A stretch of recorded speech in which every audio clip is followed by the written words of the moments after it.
नमस्ते बच्चों, कक्षा 10 विषय गणित और प्रश्नावली अपनी चल रही है चौथी। 4.1 के अंतर्गत अपने क्या किया कि उनके जो एक दो चरों वाले रैखिक समीकरण हैं उनके हल कैसे होते हैं, उनकी अनुपातों के द्वारा उनकी तुलना कैसे होती है और आलेखीय विधि से उनका हल किया था। अब जो दूसरी है 4.2 उसमें क्या है कि निम्न असमीकाओं का आलेखीय विधि से हल करके समुच्चय को दर्शाना है। तो वो देखो, आपका जो पहला क्वेश्चन है वो क्या है, x का मान है 2 से क्या हो, बड़ा हो, x का मान greater than and equal to 2। तो देखो आपको सबसे पहले अकेला x दिया है ना, तो greater than and equal to लगाया है 2, तो इसका अर्थ है 2 से बड़ा हो। अब देखो इस ग्राफ के अंतर्गत आप देखोगे तो x का जो मान है इधर देखें अपने 2 से, तो ये क्या है 1 -1 -2, तो इसका अर्थ क्या है 2 से ये मान छोटे हैं। तो ये क्या कह रहा है, x का मान क्या हो, 2 से बड़ा हो। तो सबसे पहले तो आप क्या करो, 2 पर एक लाइन खींचो। सबसे पहले तो आप क्या करो, 2 पर क्या करो, एक सीधी लाइन खींचो। स्केल की सहायता से ग्राफ बनाना आप सभी को आता है, क्योंकि छठी 7वीं कक्षा से ही ये ग्राफ आपके चल रहे हैं सिलेबस में। तो 2 पर ये लाइन होगी। अब 2 से बड़ा होगा, तो 2 से बड़े के लिए कौन सा एरिया होगा, इधर वाला ही होगा ना, 2 से बड़ा सारा 3 4 5 6 7, जो 2 से बड़ा जो मान चलेगा इसका वो इधर की साइड ही चलेगा।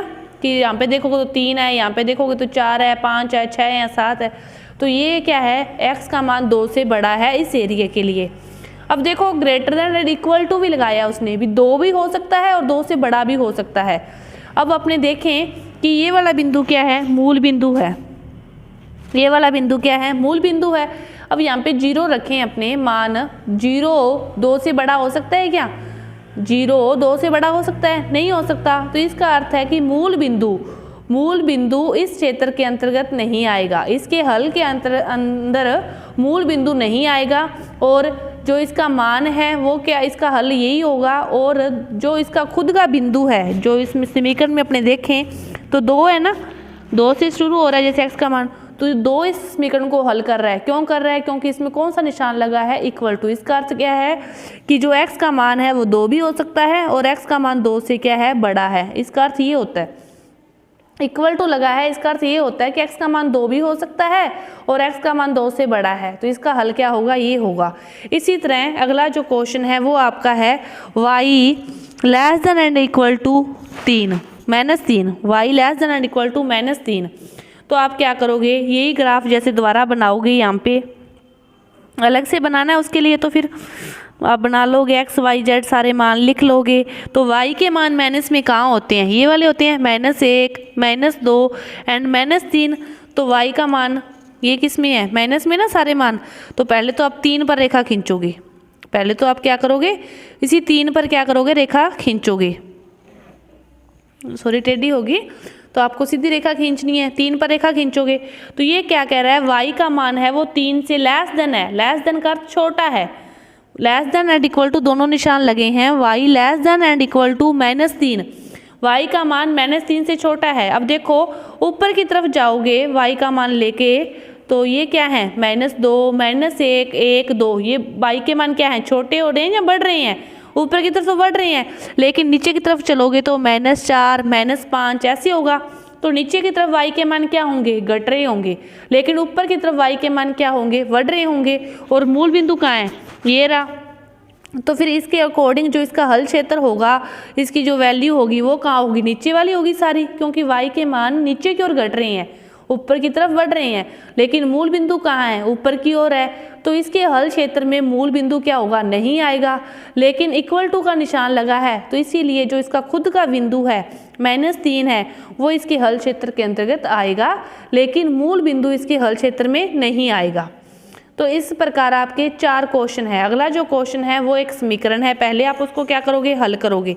वो समीकरण दे रखी है आपके पास कि x - 2y लेस देन 0, कि आपको इस समीकरण को हल करना है कि x और जो y के -2y के मान हैं वो क्या है, लेस देन 0 हैं। तो उसी अकॉर्डिंग आपको फिर ग्राफ बनाना है। तो अब देखो पहले तो इसका जो मान है इस पर आप देख लो, x का मान रखो कि x आप लेस देन 0 के लिए तो इसको हल नहीं कर सकते। पहले तो आप क्या करो, इसको इसके लिए हल कर लो कि x का मान 1 होगा तब पहले इसको बराबर कर लो। जैसे x बराबर क्या हो जाएगा, फिर 2y हो जाएगा ना, माइनस, तो x का मान जब 1 होगा तो फिर y का मान कितना होगा, 2। अब जब x का मान 0 होगा, x का मान 0 होगा तो y का मान भी क्या होगा, 0। x का मान जब 0 तो y का मान भी 0। अब जब x का मान 2 होगा तो y का मान 1। इतने मान आपको बहुत है। इतने मानों के लिए आप क्या करो, ग्राफ बना लो। इतने मानों के लिए ही आप क्या करो, ग्राफ बना लो। यहाँ पे छोटा सा ग्राफ बनेगा आपका। ज़्यादा मान भी ले सकते हो, अपने थोड़े से लिए एक बार समझने के लिए। एक बार समझ आने के बाद आप कितने भी मानों के लिए ग्राफ बना सकते हो। इसने क्या कहा है, जब 0 0 तो 0 0 है, 1 2 1 2 -1 -2 -1 -2, ठीक है। अब देखो पहले क्या था, 0 0 के 0 0 1 और 2, x का मान 1 है तो इसका मान कितना है, 2। 0 0 पर 0 0, और फिर क्या कह रहा है, जब x का मान 2 है, जब x का मान 2 है तो y का मान कितना है, 1। जब x का मान 2 है तो y का मान कितना है, 1। देखो जब x का मान 1 है तो y का मान 2 कैसे हो जाएगा, 2y बराबर 1, तो y का मान क्या आएगा, 1/2 आएगा। अपने को नहीं लेना, अपने फिर चलो आप माइनस में चलो। जब x का मान क्या हो, -2 हो, x का मान क्या हो, -2 होगा तो y का मान क्या आएगा, -1। तो y का मान क्या आएगा, -1 आएगा।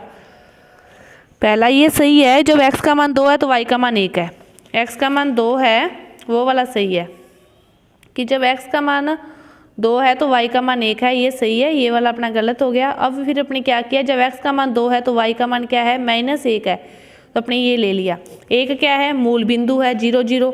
अब इन तीनों को मिला दो, इन तीनों बिंदुओं को क्या करो आप, मिला दो।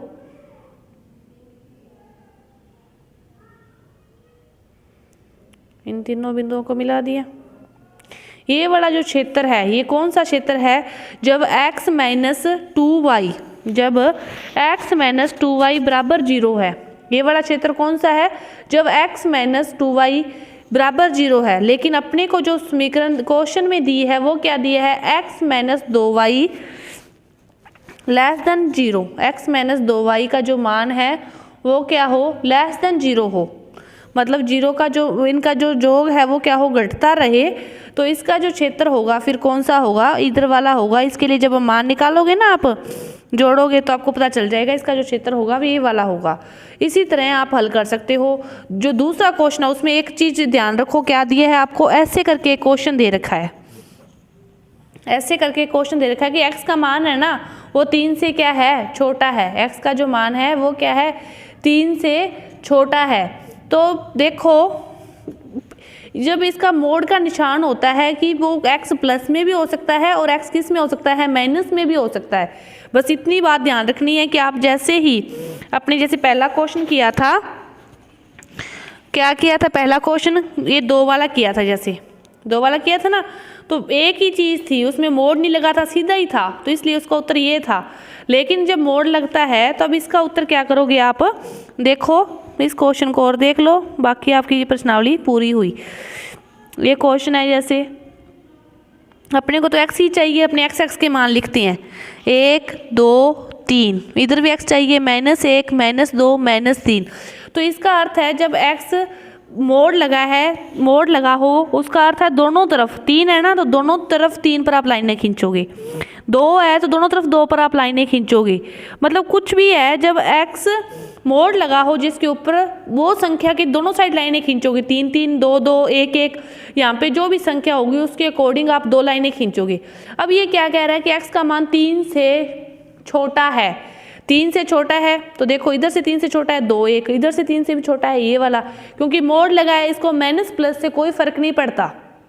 मोड़ लगा है तो इसको माइनस प्लस से कोई फर्क नहीं पड़ता।